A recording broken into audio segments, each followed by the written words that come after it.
হঠাৎ করে অতীতের সাথে দেখা। অনেকদিন পর চলতি পথে হঠাৎ করে দুজনের দেখা।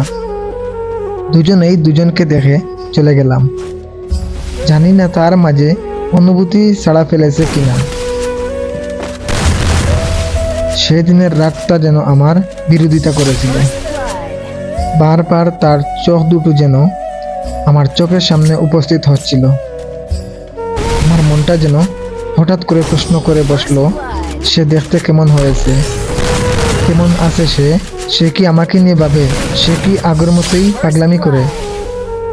মনটা ইচ্ছে মতো এমন অনেক প্রশ্ন করেছিল। রাতের আধার যেন এক এক করে সকল প্রশ্নের উত্তর জানান। কিছু প্রশ্নের উত্তর আমাকে আমার অজান্তেই হাসিয়ে দিচ্ছিল, আবার কিছু প্রশ্নের উত্তর আমাকে দীর্ঘশ্বাস ফেলতে বাধ্য করেছিল। আমার মনের একটা হাজারো প্রশ্নের মাঝে হঠাৎ একটি প্রশ্ন আমার চোখে জল এনে দিল। মনটা হঠাৎ করে প্রশ্ন করলো, আমি কি তাকে এখনো ভালোবাসি? প্রশ্নের উত্তরটা যেন আমাকে আবেগ বিষাক্ত সমুদ্রে নিক্ষেপ করলো।